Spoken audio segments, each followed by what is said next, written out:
Live news, खबर तो पक्की है। नमस्कार दोस्तों, मैं दिलीप कुमार। दोस्तों, कल 15 मार्च को बीपीएससी टीआरई 3 के क्लास 1 to 5 और 6 to 8 के लिए परीक्षा आयोजित होने जा रही है।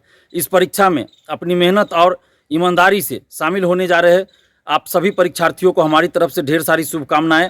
आप पूरी सकारात्मक सोच के साथ परीक्षा दीजिए, अच्छे से परीक्षा दीजिए और किसी भी तरह के कदाचार से बिल्कुल दूर रहिए। पेपर लीक, धांधली सेटिंग या किसी भी अन्य तरह के कदाचार से बिल्कुल दूर रहिए, क्योंकि आप ऐसे मामलों में अगर संलिप्त पाए गए तो 5 साल या उससे अधिक समय के लिए आप सभी तरह की परीक्षाओं से प्रतिबंधित कर दिए जाइएगा, जेल भी जाइएगा, आपकी बदनामी भी होगी। तो इसलिए ऐसे लालच से बचिए और किसी भी तरह के कदाचार से आप बिल्कुल दूर रहिए। अभी पिछले 3-4 दिनों से पूरे बिहार में ये चर्चा चल रही है व्हाट्सएप टेलीग्राम ग्रुप में, चाय दुकानों पे, कोचिंग संस्थानों के आगे कि एग्ज़ाम से एक रात पहले शिक्षा माफिया दलाल सेटरों द्वारा ये कहा जा रहा है कि एग्ज़ाम से एक रात पहले आपको 10 से 12 लाख रुपया में क्वेश्चन दे दिया जाएगा, उसका आंसर आपको दे दिया जाएगा, आपको आंसर रटवा दिया जाएगा एग्ज़ाम से एक रात पहले। और वो शिक्षा माफिया दलाल सेटर जो है वो आपका मोबाइल पहले जब्त कर लेंगे, आपका सारा ओरिजिनल डॉक्यूमेंट्स रख लेंगे अपने पास और आपको किसी होटल में या कहीं अन्य जगह, लॉज में हो या जहाँ भी हो, वो अपने निगरानी में आपको रखेंगे, यानी आप परीक्षार्थी को रखेंगे और आंसर रटवा देंगे एग्ज़ाम से एक रात पहले या एग्ज़ाम के सुबह सुबह। और आपका सारा ओरिजिनल डॉक्यूमेंट्स रख लेंगे, पैसा पहले आपसे नहीं लिया जाएगा। और जब परीक्षा देकर आप बाहर आइएगा, उस क्वेश्चन का आंसर आपको मैच कर जाएगा जो एग्ज़ाम में पूछे गए। अगर वो आंसर मैच कर गया तो आपसे 3 लाख या 4 लाख रुपया तुरंत लिया जाएगा और कुछ दिन के बाद आपसे पूरा 10 लाख पुराना पड़ेगा। कहीं 10 लाख, कहीं 12 लाख की चर्चा चल रही है। आपका ओरिजिनल डॉक्यूमेंट्स तभी वापस किया जाएगा जब आप 10 लाख या 12 लाख जितना में डील हो रहा है वो पैसा 10-12 लाख जो है वो पूरा कर दीजिएगा, उसको दे दीजिएगा, तब आपका ओरिजिनल डॉक्यूमेंट्स दे दिया जाएगा। तो इस तरह की बातें चल रही है, पूरे बिहार में ये चर्चा चल रही है। तो आप लोगों से सबसे पहले हम ये कहेंगे कि कहीं भी कुछ भी संभव है। जिस तरह से पेपर लीक की संभावना होते रहती है, पेपर लीक भी होता है यूपी में, झारखंड में, बिहार में भी तो हर परीक्षा का पेपर लीक होते रहा है। लेकिन पिछले 1.5 साल से जो बीपीएससी में सुधार हुआ, जो प्रक्रिया अपनाई जाती है, उसको देखते हुए लगता है कि बीपीएससी में पेपर लीक होना अभी फ़िलहाल संभव नहीं लग रहा है। लेकिन फिर भी हम लोग नज़र रखे हुए हैं और हमारे पास कई अभ्यर्थियों ने जानकारी दी है कुछ दलालों के बारे में, सेटरों के बारे में।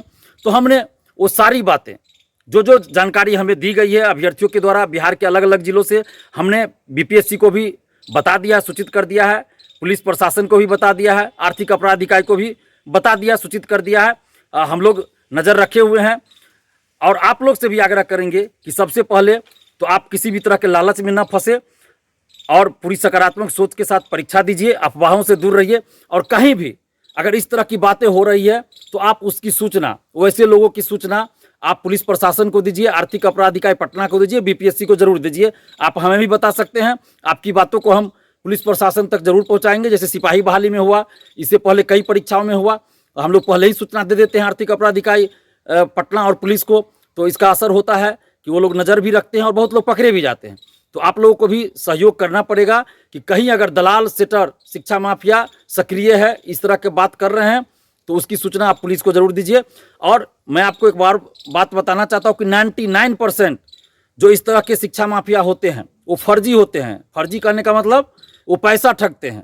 तो आप लोग से हम सबसे पहले आग्रह करेंगे कि किसी भी तरह के कदाचार से दूर रहिए, ऐसे शिक्षा माफिया दलाल सेटरों से दूर रहिए। और अगर कोई अभ्यर्थी, कोई स्टूडेंट पेपर लीक का लाभ लेना चाहता है, पैसा देकर क्वेश्चन आंसर लेना चाहता है या पैसा देकर सेटिंग कराना चाहता है, तो सबसे बड़ा दोषी, सबसे बड़ा अपराधी वो स्टूडेंट है जो गलत तरीके से नौकरी पाना चाहता है। तो ऐसे लोगों की सूचना भी आप हमें दीजिए या पुलिस को दीजिए। और कहीं भी किसी भी तरह की गड़बड़ी, कदाचार की बात आपको पता चले तो ज़रूर बीपीएससी और पुलिस प्रशासन को बताइए, आर्थिक अपराध इकाई पटना को बताइए, आप हमें भी बता सकते हैं। और आप लोग किसी भी तरह के अफवाह से दूर रहिए और पूरी सकारात्मक सोच के साथ परीक्षा दीजिए। अगर कहीं कुछ गड़बड़ी होती है तो हम लोग चुप भी नहीं बैठेंगे। कहीं भी अगर कुछ भी गड़बड़ी होगी तो हम लोग चुप भी नहीं बैठेंगे और मिलजुल कर, एकजुट होकर हम लोग उसके खिलाफ लड़ेंगे भी। अभ्यर्थियों के, छात्र युवाओं के साथ कहीं भी अन्याय होगा तो हम लोग चुप नहीं रहेंगे और उस अन्याय के खिलाफ लड़ेंगे। और पुलिस प्रशासन, आर्थिक अपराध इकाई और बीपीएससी से भी हम आग्रह करेंगे कि ऐसे मामलों पे नज़र रखी जाए और शिक्षा माफियाओं पे, दलालों पे, सेटरों पे कठोर से कठोर कार्रवाई की जाए ताकि इस तरह की घटनाएं न हो। धन्यवाद। जय हिंद। लाइव न्यूज, खबर तो पक्की है।